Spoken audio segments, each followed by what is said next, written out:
جب پرویز مشرف نے اقتدار سنبھالا تو وہ دل سے یہ خواہش رکھتے تھے کہ پیر نصیر الدین نصیر صاحب سے ملاقات کریں۔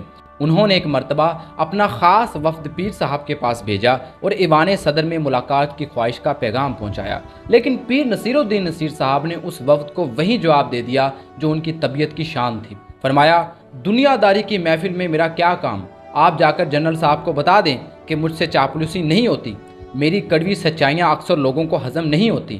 مشرف صاحب نے دوبارہ ان کے پاس ایک وفد بھیجا اور کہا کہ پیر صاحب، یہ میری ایک ذاتی خواہش ہے کہ آپ ایوان صدر تشریف لائیں۔ خیر، پیر نصیر الدین نصیر صاحب جو ہے وہ وہاں پر جانے کے لیے راضی ہو گئے، لیکن انہوں نے ایک شرط رکھی۔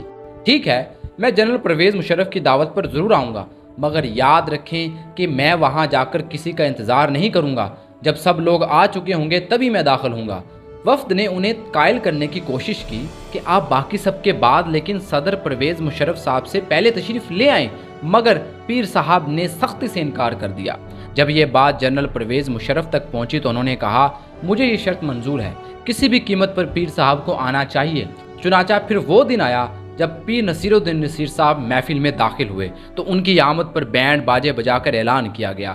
جنرل پرویز مشرف خود اپنے نشست سے اٹھ کر کھڑے ہوئے اور آگے بڑھ کر پیر صاحب کا استقبال کیا۔ یہ منظر ان کی عزت و جلالت کا واضح ثبوت تھا۔ ملیں گے دب کے کسی سے نہ ہم کبھی آصف، وہ شاہ حسن سہی تاجدار ہم بھی ہیں۔ پیر نصیر الدین نصیر صاحب کا رعب اور دبدبہ اس حد تک تھا کہ جب وہ کسی محفل میں موجود ہوتے تو بڑے بڑے علماء بھی اپنے خطبات میں گھبراہٹ محسوس کرتے۔ ہر کوئی ڈرتا کہ کہیں کوئی ایسی بات نہ کہہ بیٹھیں جس پر پیر نصیر الدین نصیر صاحب گرفت فرما لے۔ وہ جانتے تھے کہ پیر صاحب نہ صرف علم و عرفان کے سمندر ہیں بلکہ باریک سے باریک بات پر بھی ان کی نظر ہوتی ہے، اس لیے ان کے سامنے بولتے وقت سب احتیاط برتتے۔